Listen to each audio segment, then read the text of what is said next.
Before Crescent City became the shining tech capital it is today, it was a patchwork of forgotten neighborhoods, half-lit alleys, and rusted warehouses clinging stubbornly to the riverbank. And at the heart of all that decay stood the infamous night market.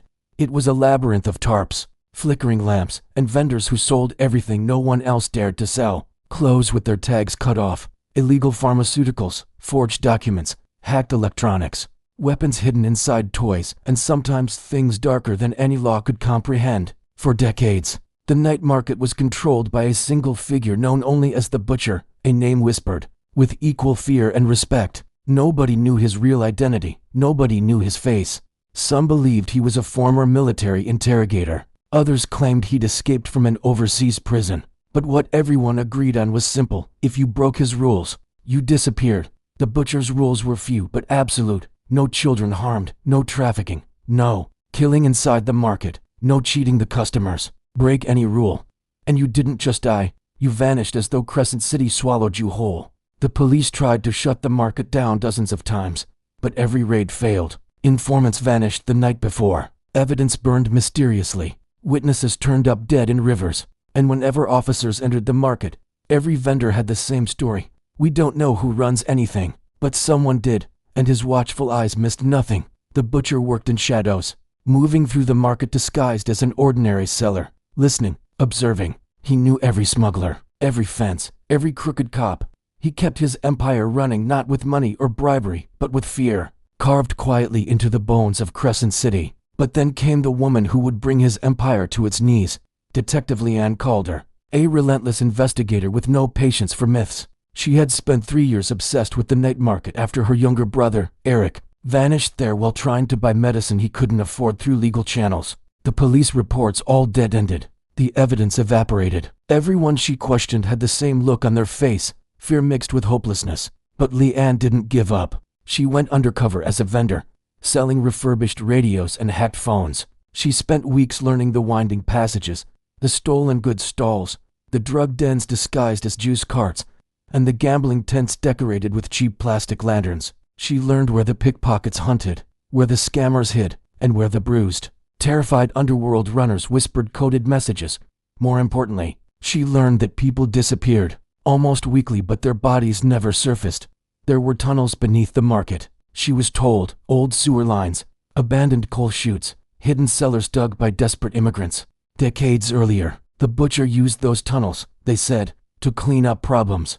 But no one knew where the entrance was. Everything changed one rainy Thursday night when a vendor collapsed at Liane's stall, blood leaking from his side. He whispered 3 words before he died, "Follow the echoes." That line haunted her. She spent the next week tracing every pipe, every drain, every underground shaft until she found a rusted grate hidden behind a fish stall. Beneath it lay a narrow stone passage smelling of salt, mold, and old blood. She went down alone, armed with only a flashlight and a pistol. As she moved deeper, the walls widened, forming a cavern lit by a single swinging bulb. And there she saw the truth.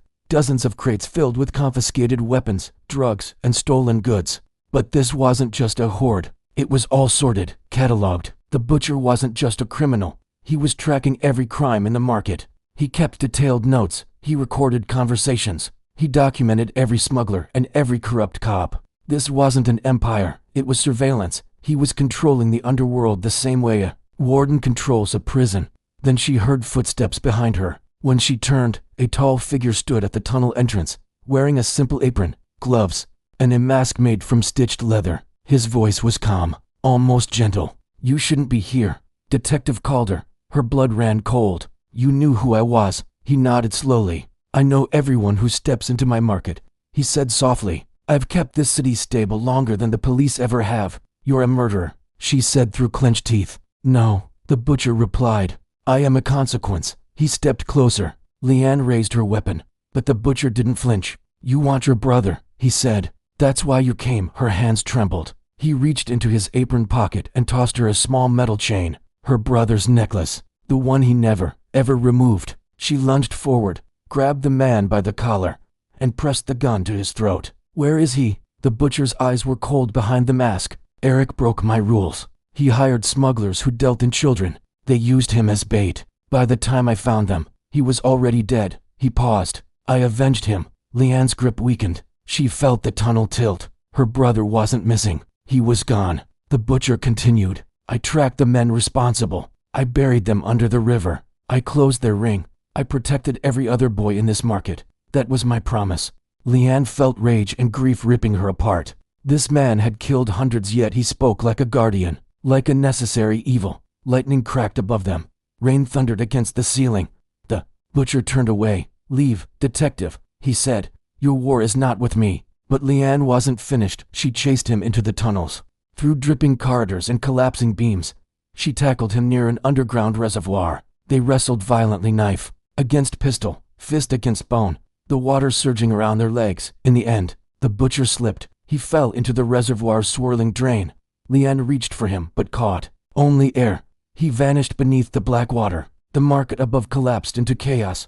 Vendors fled. Fires started. Police sirens wailed. By dawn, the night market was gone, burned, flooded, swallowed by emergency barricades. And the butcher's body was never found. Some say he drowned. Some say he escaped through the drainage tunnels. Some say he still walks Crescent City, watching from rooftops, deciding which criminals deserve consequences. Because even years later, in late-night police reports, criminals sometimes go missing. And each time they do, someone leaves a message carved into metal, always the same 2 words. Rule broken. Thanks for watching. If you enjoyed this story, make sure to like and subscribe for more.